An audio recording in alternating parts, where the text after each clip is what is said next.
Do you remember the moment you first learned to make yourself small?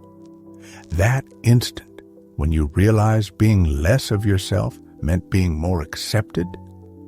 Maybe it wasn't one moment, but 1,000 tiny surrenders, lowering your voice, swallowing your truth, dimming your light until you could fit into the narrow spaces others made for you.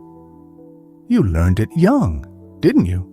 The art of spiritual origami, folding yourself smaller and smaller until you could slip through the cracks of other people's comfort zones, until you could nest safely in their limited love, until you became so compact, so convenient, that rejection seemed less likely. And it worked, didn't it? For a while, people stayed. They didn't leave when you kept your dreams quiet, when you laughed at jokes that hurt you inside, when you said sorry for taking up space. They rewarded your smallness with a kind of love, conditional but consistent, like feeding crumbs to a bird that's forgotten how to soar. But something in you remembers, something ancient and untamed that stirs when you see others living in their full voice, their complete presence. It whispers of a time before you learned to shrink, before you mastered the art of being less. A time when you moved through the world like a force of nature, wild, honest, free. You've spent so long believing that your bigness was the problem, that your depth was too much, your emotions too intense, your truth too bright.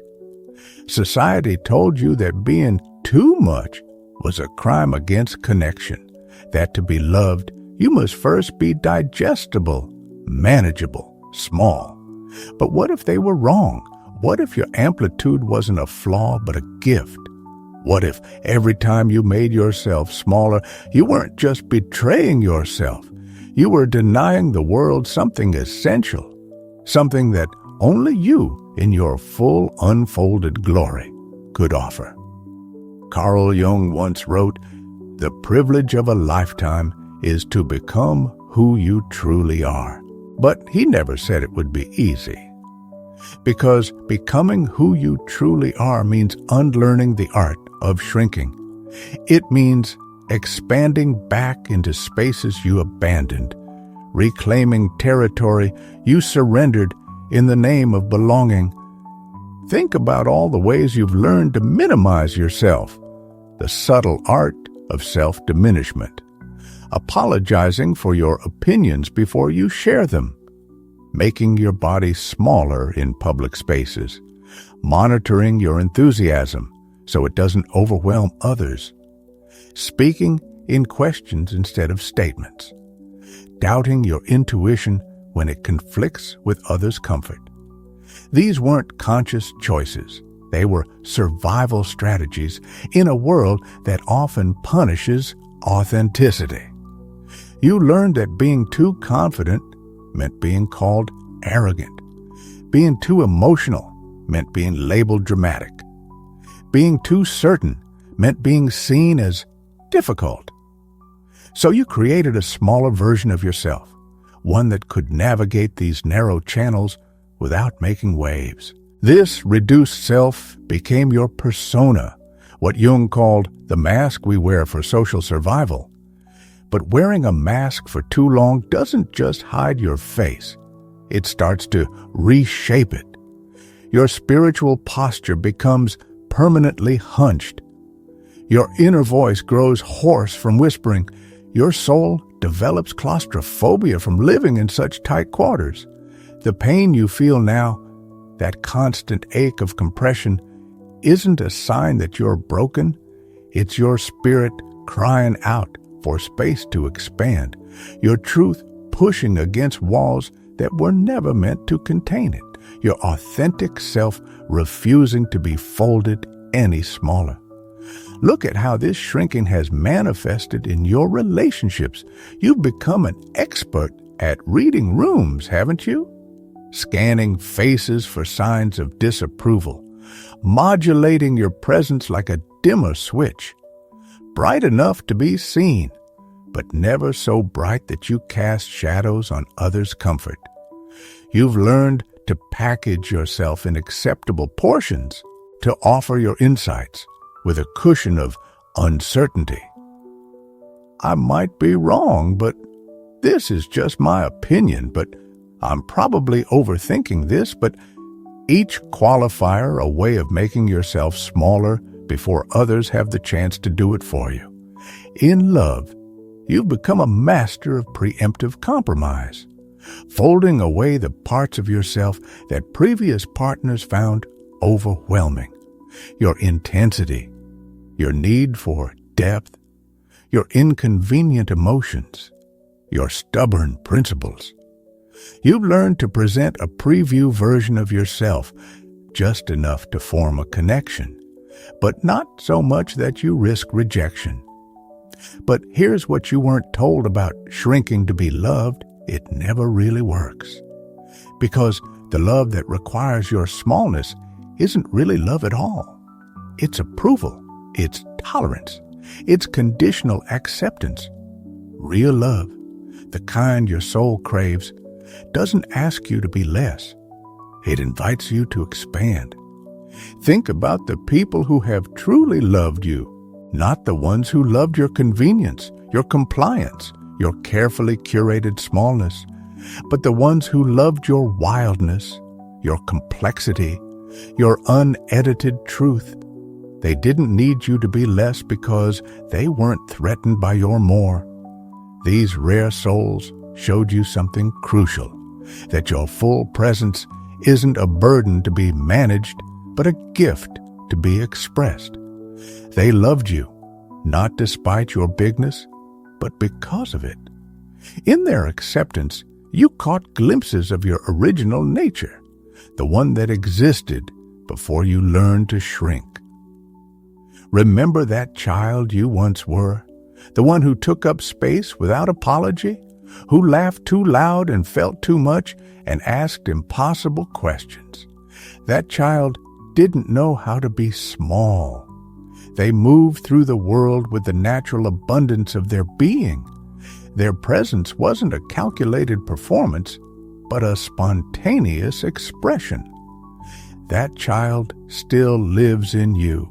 Beneath the layers of social conditioning, beyond the carefully constructed boundaries of acceptable behavior, they're waiting to be remembered, to be reclaimed, to teach you again how to take up space in the world without first asking permission. The journey back to your full presence isn't about becoming someone new. It's about remembering who you were before the world taught you to shrink. It's about unfolding yourself with the same patience and tenderness you used to fold yourself away. Start with your voice. Notice how you've trained it to be soft, uncertain, apologetic. Begin to let it carry the full weight of your conviction. Let it tremble with emotion when you're moved. Let it rise in passion when you're inspired. Let it rest in silence when you have nothing to prove. Pay attention to your body. See how it's learned to contract, to take up minimal space, to avoid drawing attention. Begin to let it expand. Take up your full physical presence. Let your shoulders drop. Let your spine lengthen. Let your breath move deeply into spaces long held tight. Watch your thoughts. Notice how quickly they turn to self-doubt, self-censorship, self-reduction. Begin to question these habits of mind. Who taught you that your natural abundance was too much? What would it feel like to trust the validity of your experience without needing external validation? Jung believed that individuation, becoming our whole authentic selves, is the primary task of human life. But he also knew it requires immense courage, because becoming whole means facing the fear that drove us to become small in the first place. The fear that our true self is unlovable. This fear isn't irrational. You've experienced rejection. You've felt the sting of being too much. You've seen people step back when you step fully into your power. The fear of losing connection is primal, deeply rooted in our survival instincts. But here's what you need to understand. The connection you maintain through shrinking isn't real connection at all. Real connection, soul-deep, life-giving connection, can only happen when we show up as we truly are. When we bring our full presence to the table. When we trust that our authentic self, in all its messy magnificence, is not just acceptable, but essential. This is where real love begins, not in the careful performance of acceptability, but in the courageous expression of authenticity. When you stop shrinking, you make space for others to show up in their fullness too. Your expansion becomes permission for others to expand. The world needs your bigness, your depth, your intensity, your truth. It needs your full voice speaking from your complete presence. Because when you shrink, you don't just diminish yourself. You deprive the world of something irreplaceable, the unique medicine of your authentic being. So begin today. Start small if you must, but start. Let your voice carry a little more conviction. Let your presence fill a little more space. Let your truth emerge a little more clearly. Notice the discomfort that arises in yourself and others when you begin to expand. Breathe into it. It's not a signal to contract. It's growing pains, the natural consequence of a soul remembering its true size. Remember, you didn't learn to shrink overnight. It was a gradual process, 1,000 tiny compromises. Unlearning it will take time too. Be patient with yourself. Celebrate each moment of courage, each small act of expansion. You're not just changing a behavior. You're rewiring your relationship with existence itself. And yes, some people will fall away as you reclaim your full presence. Some relationships won't survive your expansion. This is natural, necessary even, because you're not just changing your size, you're changing the terms of engagement. You're declaring that love must make space for all of you, not just the convenient parts. But others will come. People who resonate with your authentic frequency, who aren't threatened by your light, but inspired by it, who love you not for your careful performance of acceptability, but for your raw, real essence. These are your true soul companions, and they can only find you when you're standing in your full presence. So unfold yourself, beloved. Take up space. Speak your truth. Feel your feelings. Trust your knowing. Let your soul expand to its natural dimensions. The love you've been seeking, the deep, true, soul-nourishing love, isn't found in shrinking.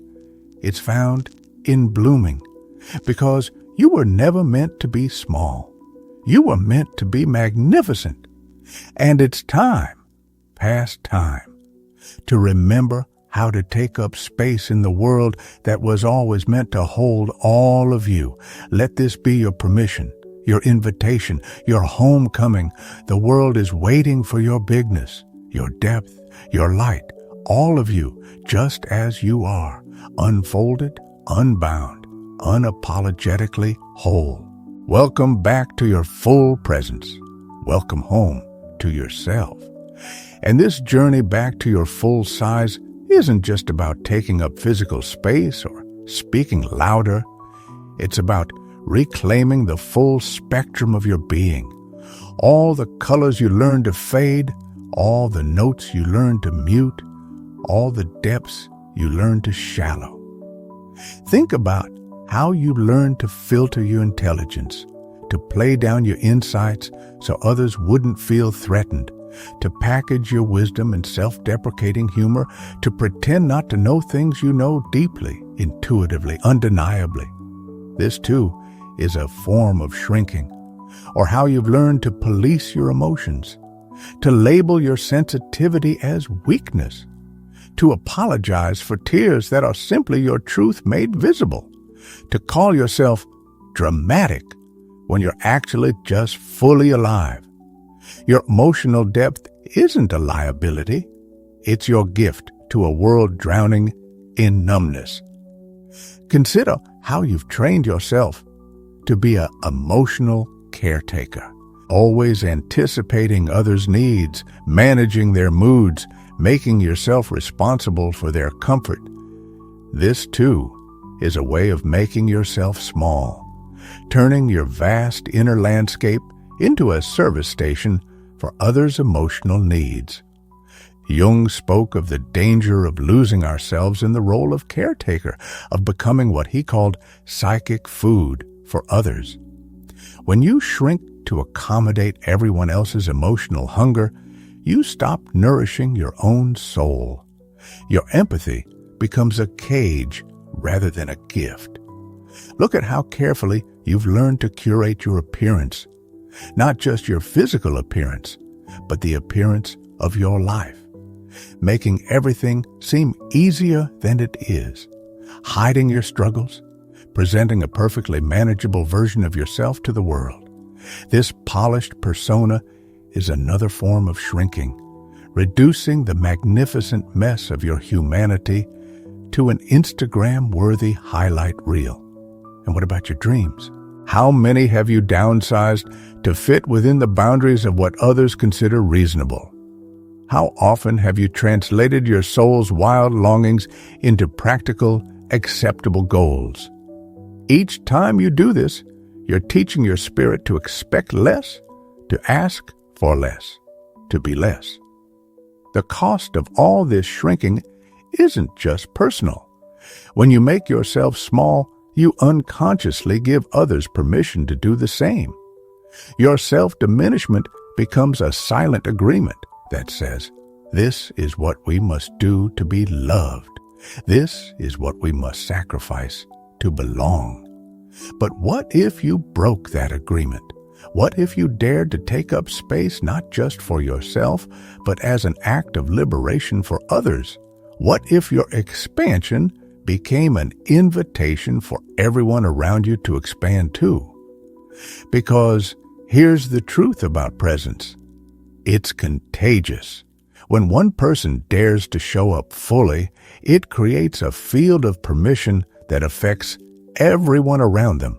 Your bigness doesn't diminish others. It reminds them of their own capacity to be big. Think of someone you admire who lives in their full presence. Notice how their authenticity doesn't make you feel small. It makes you feel more possible. Their light doesn't cast shadows.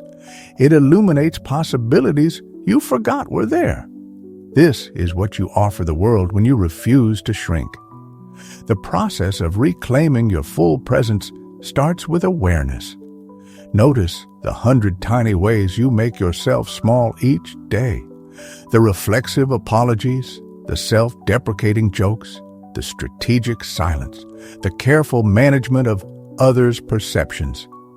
Each of these is a learned behavior, and what is learned can be unlearned.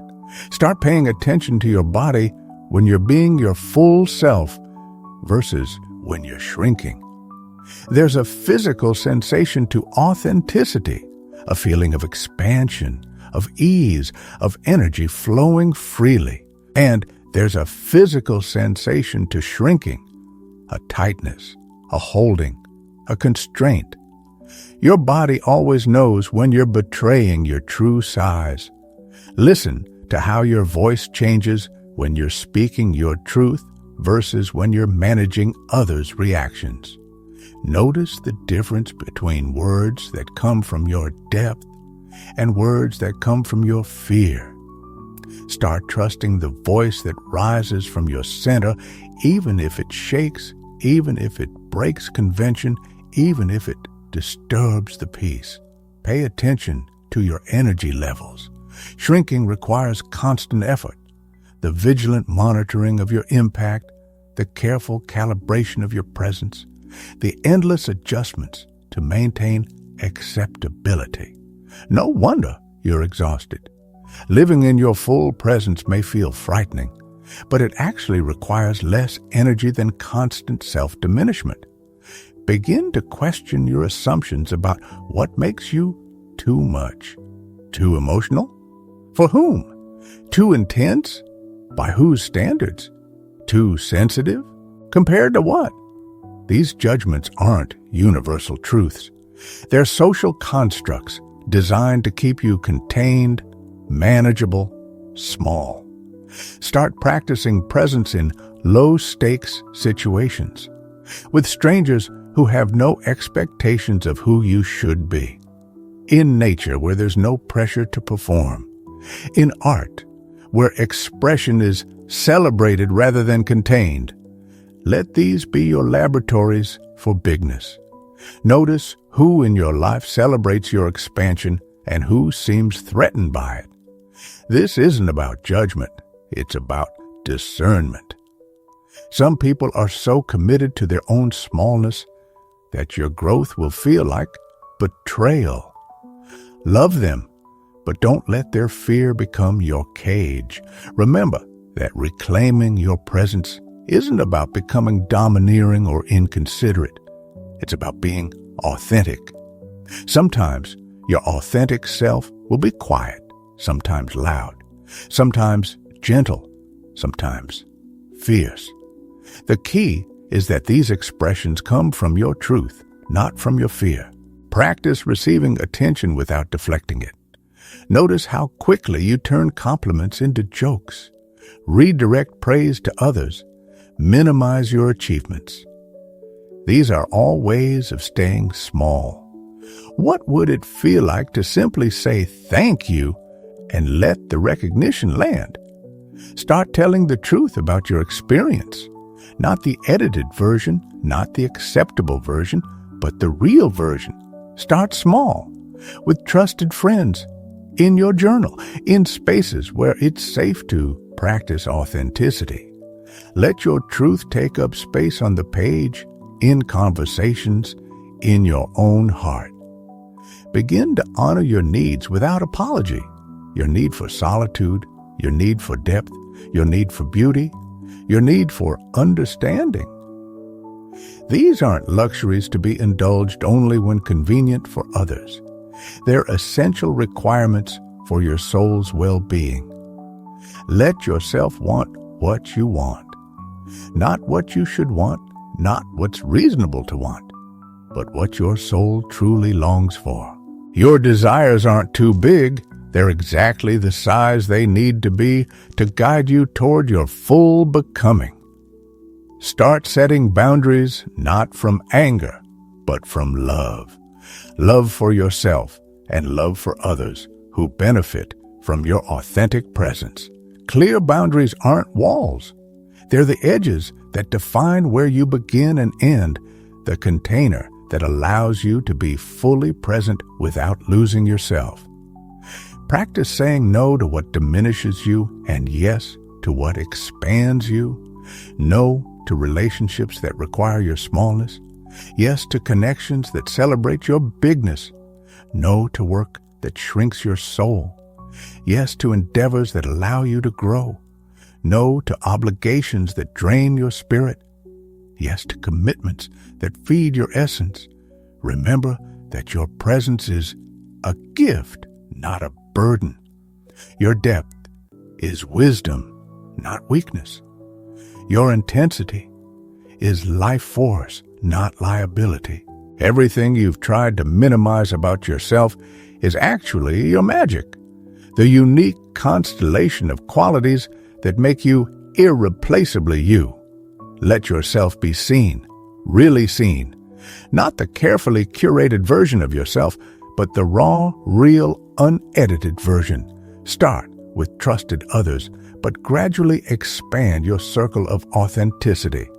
The right people will not be blinded by your light. They will be warmed by it. Trust that your full presence is medicine for a world sick with pretense. Your emotional depth is healing for a culture drowning in superficiality. Your intensity is awakening for those numbed by convention. Your truth is liberation for others trapped in their own carefully constructed cages. You don't have to do it all at once. You don't have to suddenly occupy every inch of space available to you. Start where you are. Let your presence expand naturally, organically, like a flower opening to the sun. Trust the wisdom of your own unfolding. And remember, this journey back to your full size isn't just about you. It's about breaking the cycle of self-diminishment that keeps so many of us living half-lives. When you reclaim your full presence, you make it safer for others to do the same. Your courage becomes permission. Your expansion creates space for others to expand. This is how we heal, not by shrinking to accommodate the wounds of the world, but by expanding into our full presence and inviting others to do the same. This is how we love, not by making ourselves small enough to be palatable, but by showing up in our complete authenticity and trusting that the right people will celebrate our size. You were born with the right to take up space, to speak your truth, to feel your feelings, to shine your light. No one can give you this right because no one can take it away. It's your birthright, your soul's inheritance, your natural state of being. So come home to yourself, to your voice, to your presence, to your power. The world is waiting for the gift only you can bring. Not the carefully contained version, but the full, glorious, unedited expression of your magnificent soul. Welcome back to your bigness. Welcome home to your truth. Welcome to the joy of being fully, unapologetically, magnificently you. Because here's what happens when you finally stop shrinking. Life starts expanding to meet you. Opportunities that seemed impossible when you were playing small suddenly appear. Relationships deepen because they're based on truth rather than performance. Your creativity flows more freely because it's no longer being filtered through fear. You'll notice that your energy shifts when you're no longer spending all your vital force on containing yourself. You have more available for what truly matters. The exhaustion of constant self-monitoring begins to lift. In its place comes a new kind of aliveness, not the anxious energy of trying to be acceptable, but the natural vitality of being authentic. And yes, there will be moments of doubt, times when the old programming kicks in and whispers that you're too much, that you need to make yourself smaller to be safe. These voices aren't enemies. They're old survival strategies that serve their purpose. Thank them for trying to protect you, but let them know their services are no longer required. Remember that reclaiming your full presence isn't about becoming someone new. It's about returning to who you've always been. The process isn't about adding something. It's about removing the constraints you've placed on your natural way of being. It's a homecoming to your original nature. Watch how your relationships begin to shift as you reclaim your presence. Some people will step back, uncomfortable with your authenticity. Let them go with grace. Others will step forward, drawn to the truth you're embodying. These are your soul companions, the ones who can meet you in your fullness. Notice how your creative expression changes when you stop filtering it through the lens of acceptability. Your words become more powerful because they're coming from a deeper place. Your art becomes more authentic because it's no longer trying to please everyone. Your work takes on new meaning because it's aligned with your truth. Pay attention to how your intuition strengthens as you stop doubting your inner knowing. When you're no longer shrinking your perceptions to fit others' realities, your natural wisdom has space to emerge. Trust this. Your soul knows things your mind hasn't caught up to yet.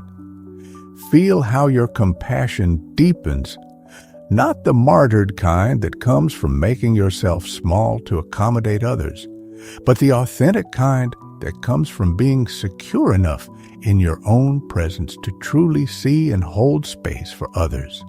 Real compassion doesn't require self-diminishment. Observe how your sense of purpose clarifies when you're no longer trying to squeeze your soul's calling into someone else's expectations. The path that seemed impossible when you were playing small suddenly becomes not just possible, but inevitable. Your bigness becomes a compass pointing you toward your true north, and perhaps most importantly, notice how your relationship with yourself transforms. The inner critic that once policed your every expression begins to soften. The harsh voice that demanded you be less gradually gives way to one that celebrates your more. Self-acceptance becomes not just a concept, but a lived experience. This is the gift of reclaiming your presence, not just the external changes it brings, but the internal peace that comes from finally being at home in your own skin, from knowing that you don't have to earn the right to exist fully, from trusting that your natural way of being is exactly what's needed. So let this be your permission slip to stop shrinking, to take up space, to speak your truth, to feel your feelings, to trust your knowing, to be your full, magnificent self. The world doesn't need more people playing small. It needs more people living in the fullness of their authentic presence, because when you stop shrinking to be loved, you finally become available for real love. The kind that celebrates rather than tolerates, that expands rather than constrains, that illuminates rather than diminishes. This is the love your soul has been waiting for, and it begins with loving yourself enough to be fully, unequivocally you. Welcome home to your wholeness. Welcome home to your truth. Welcome home to the full, radiant presence that you've always been. The world is ready for your light. Are you ready to shine?